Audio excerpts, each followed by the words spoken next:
네, 어제 한중, 한일 정상회담이 잇따라 열린 데 이어서 조금 전 10시부터 한일중 정상회의가 개최되고 있습니다.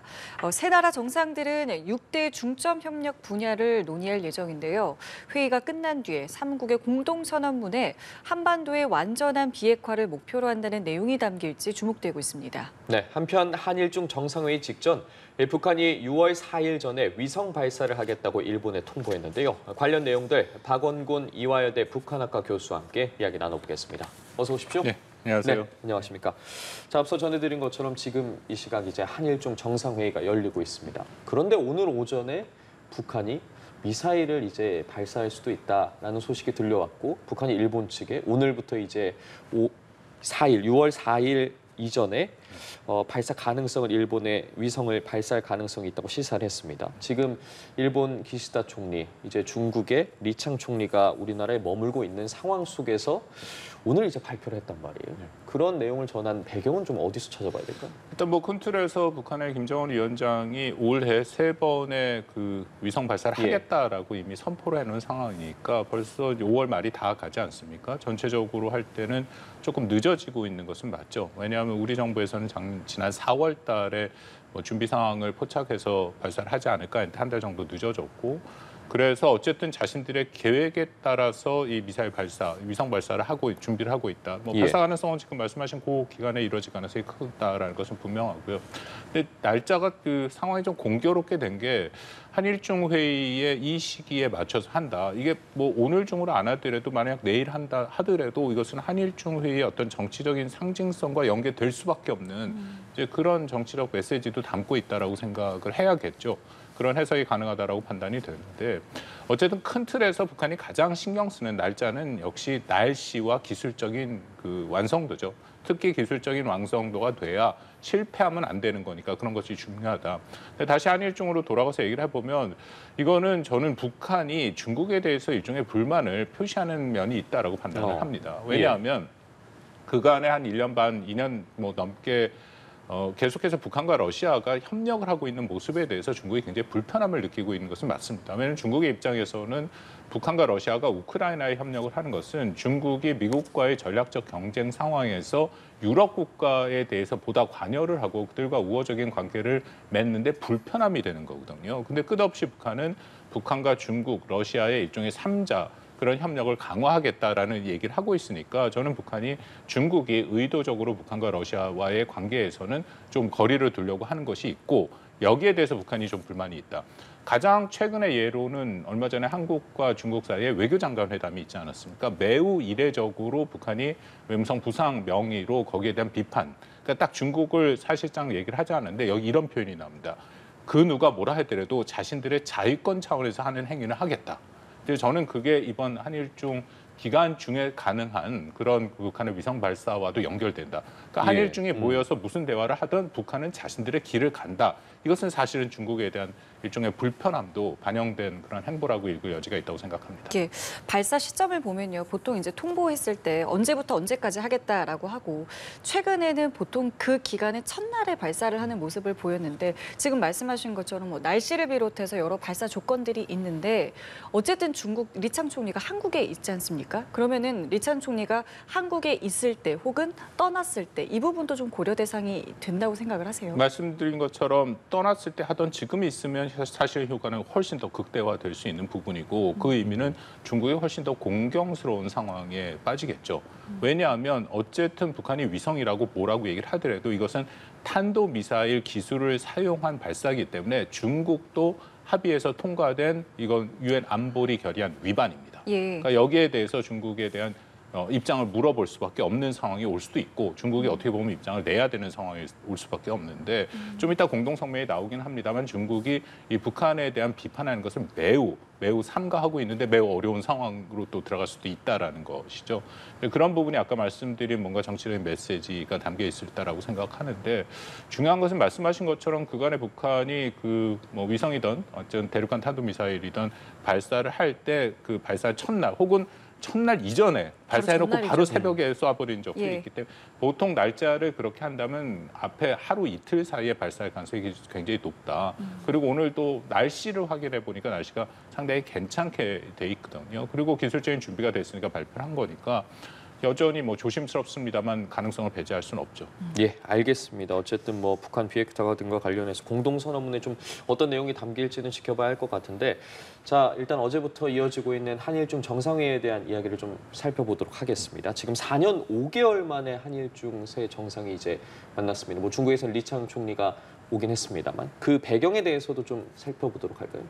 이 부분은 뭐 상당히 의미 있는 곧 뭐 공동성명이 나오고 좀 더 자세한 이야기, 공동 기자회견도 있을 테니까 거기서 한일중의 얘기가 나오니까 좀 더 자세한 얘기가 있을 거라고 생각을 합니다만 저는 이번에 한 두 가지 정도를 주목해서 봐야 되지 않을까. 하나는 어쨌든 2019년 이후에 여러 가지 이유가 있었지만 가장 핵심적인 이유는 한일 관계가 안 좋아서 이게 안 열린 거거든요. 물론 코로나라는 상황도 있었습니다만 역으로 만약에 한일 관계가 이전같이 안 좋았다면 이 한일중 정상회담이라는 것은 불가능했다.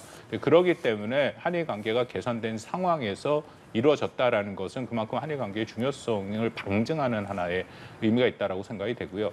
거기와 연계돼서 두 번째는 한일 관계가 개선이 돼서 한미일의 협력이 강화되니까 중국의 입장에서는 강화되는 한미일 협력을 자신들이 부담스럽게 생각할 수밖에 없다. 왜냐하면 어저께 리창 그 총리가 한 얘기에 그런 것들이 다 드러납니다. 그러니까 자신들도 어쨌든 한국과 일본이라는 인도석 대신에 리창 총리가 참석을 했고 관련해서 나온 이야기들을 좀 짚어보면 제일 눈길이 가는 부분이 외교안보 대화 협의체를 좀 신설하기로 했다는 부분이거든요. 이 한중 회담 결과에 대해서는 좀 어떻게 평가를 해봐야 될까요? 뭐 제가 약간 예상했던 것보다는 훨씬 더 많이 나갔다. 긍정적인 의미거든요. 한중 간의 관계가 안 좋았던 것은 사실이지 않습니까? 그렇다면 이 관계를 풀기 위해서는 여러 가지 방법이 있고 이것을 한 번에 모든 걸 풀 수 없죠. 더군다나 리창 총리 같은 경우에는 사실 시진핑 주석과의 위상은 차이가 나기 때문에 그러기 때문에 이번에 한중의 양자간에 간 한일중도 마찬가지입니다만 앞으로 어떻게 대화를 이끌어갈 것인가에 대한 일종의 모멘텀 그런 대화체를 만드는 것이 저는 매우 중요하다고 생각하는데 예. 방금 말씀하신 안보 국방이라는 것은 매우 의미가 큽니다. 우리가 안보 국방의 이른바 2+2 대화를 하는 것은 미국을 비롯해서 호주 매우 밀접한 국가들과 하는 것이거든요. 물론 이것이 뭐 장관급은 아니고 조금 급이 낮긴 합니다만 중국과 안보 문제를 얘기한다라는 것 자체는 이것은 우리로서는 적지 않은 큰 성과다. 물론 그 안에서 중국은 또 한국이 하고 있는 한미 동맹에 대한 문제 제기를 할 수 있지만 역으로 한국도 뭐 북한과 중국 간의 군사적인 문제를 또 얘기할 수 있는 거고 예를 들어서 만약 사드 문제 같은 것이 이런 대화체가 있었다면 그 안에서 풀 여지가 커졌다라는 것이고요. 한두 가지 더 있지 않습니까? 더군다나 한중 양자간 FTA 예. 2차도 한다라는 거 그것도 뭐 상당한 의미를 볼 수 있는 거고 또 한중 수출 통제 대화체라는 만든 것다. 이것은 우리 입장에서도 중국이 의도했던 의도하지 않았던 핵심 물자에 대한 수출 통제가 하면 이건 우리한테 큰 어려움이 있는데 이런 협력체가 있다면 어쨌든 실시간 또 굉장히 빠르게 효과적으로 대화를 할 수 있는 것을 만들었다. 그렇다면 기존의 한중 간의 윤석열 정부가 2년 동안 해왔던 상호 존중과 호혜에 기초한 한중 관계를 만들겠다 해서 사실상 비판도 많이 받지 않았습니까? 한중 관계 안 좋아졌다. 근데 현재 시점에서는 물론 앞으로 어떻게 되는 것이가 더 중요하긴 하지만 네. 그것을 실제화하고 한중 관계를 실질적으로 협력 단계를 높일 수 있는 그런 협의체들은 저는 일단 구성됐다라고 판단을 합니다. 예, 다만 기대를 좀 했었던 시진핑 주석의 방한과 관련된 부분은 언급이 따로 되지 않았거든요. 이 부분은 어떻게 보셨습니까? 이게 매우 어려운 문제입니다. 왜냐하면 한중 간에 걸려 있는 것은 분명하고요. 그리고 예. 어쨌든 시진핑 주석과 윤석열 대통령과 시진핑 주석이 의미 있는 정상회담을 해야 그래야 한중 관계가 완전히 재궤도에 올라갔다라고 할 부분이 있는데요. 네. 이 기회는 저는 있다고 봅니다. 내년에 에이펙 정상회담이 한국에서 열리지 않습니까? 예. 에이펙은 전통적으로 중국의 시진핑 주석이 왔고 또 여기는 뭐 내년이기 때문에 미국에 누구 대통령이 올지 모르겠습니다만 오고 해서 미중 정상회담도 있고 거기서 그냥 다자간의 회담보다는 조금 더 격식을 차려서 한중 간의 정상회담이 이루어진다면 이것은 아주 큰 돌파구가 하나 이루어지는 것이죠. 그것을 가능하게 하고 그다음에 적절한 상황에서 또 뭐 윤석열 대통령이 중국을 방문할 수도 있고 이제 그런 상황에서 앞으로의 정치 일정을 볼 때 구태여 지금 와서 그냥 시진핑 주석에 대한 이 방안, 단독 방안을 얘기하는 것보다는 지금의 그런 협력의 기조를 이끌어가는 형태가 저는 더 바람직하다라고는 판단합니다. 예, 알겠습니다. 그리고 어제 회담과 관련해서 회담이 끝난 후에 좀 논란도 있었습니다. 이제 중국 외교부가 윤 대통령과 리창 총리의 이제 양자 회담 결과를 발표하면서 하나의 중국과 관련한 우리 정부의 입장을 중국식으로 좀 표현을 해서 논란이 됐는데, 먼저 우리는 하나의 중국 존중이 기본 입장인데 이제 중국 외교부에서는 하나의 중국 원칙이라는 말을 썼거든요. 이 부분에 대해서 좀 어떻게 해석을 하고 또 평가를 해봐야 되는 걸까요? 시청자분들께서 조금 헷갈리실 것 같은데요. 예. 뭐 비슷한 말 같지 않습니까? 그렇지만 이건 외교에서 매우 중요한 의미를 담고 있습니다. 하나의 중국이라는 것에 모든 국가가 동의를 하죠.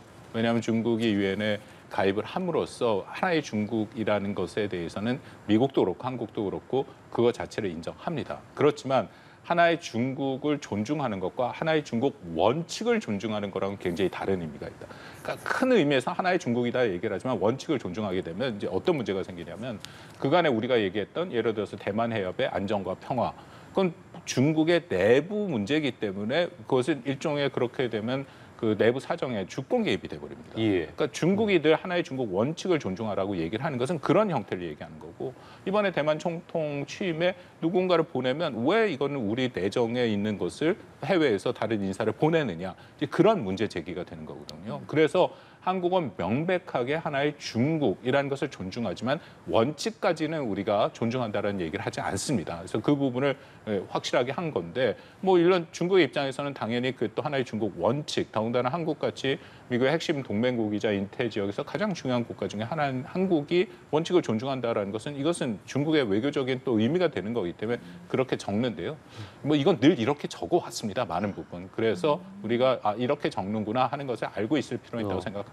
예, 자 이렇게 중국의 리창 총리를 만난 이후에는 기시다 총리와 대통령이 이제 회담을 가졌습니다. 여기에서도 참 여러 가지 이야기들이 나왔고 라인 사태와 관련해서도 대통령이 먼저 문제 제기를 한 것으로 전해지고 있는데 전반적으로 이 회담은 어떻게 좀 보셨습니까? 뭐 여러 가지 그 상황, 라인 사태도 그렇고 또 하나는 경제 문제를 얘기를 했었죠. 예. 홍미호 총리와 두 가지 기시다 홍미호 총리와 관계부처 간의 수소 암모니아 자원과 관련된 대화.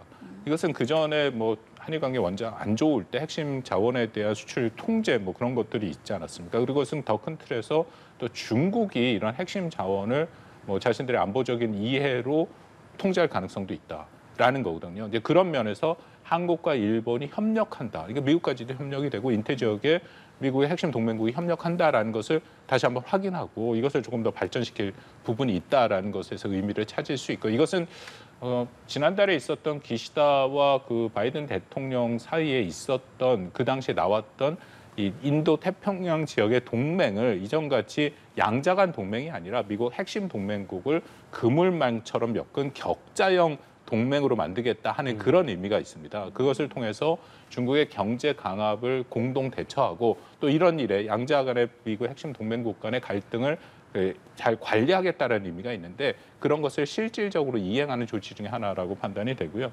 라인 야후 사태 말씀하신 것 이것도 뭐 사실 한일 관계가 이만큼 회복이 됐으니까 이것을 편하게 얘기할 수 있다라고 생각합니다. 높은 수준의 대통령이 직접 얘기해서 이건 뭐 기업의 문제일 수도 있는 부분이지만 그만큼 한일 간의 대화와 의제에 대한 더 이상의 제한은 없다라는 것을 다시 한번 확인한 그런 대화의 의제였다라고 생각합니다. 그렇다면 끝으로 좀 한일 간의 이 셔틀 외교 부분이 좀 어느 정도나 회복됐다고 평가하시는지, 그리고 오늘 이제 정상회의 이후로 한일중 이제 3국의 관계가 조금 더 끈끈하게 엮일 것인지 협력할 것인지에 대해서는 어떻게 한일의 셔틀은 외교 복원됐다고 보는 게 네. 맞겠죠. 이제 다만 뭐 일본 같은 경우에도 기시다 총리가 앞으로 선거에서 어떻게 될지의 그런 변동의 가능성이 있고, 저는 한일 관계가 계속 중요하다고 간주하는 게 특히 미국 11월 대선의 결과에 따라서 이것이 앞으로 어떻게 변할지 굉장히 큰 의미가 있는데, 그런 면에서 뭐 바이든이 됐던 다시 뭐 트럼프 전 대통령이 돌아오던 한일 간의 관계가 밀접하게 연계된 것은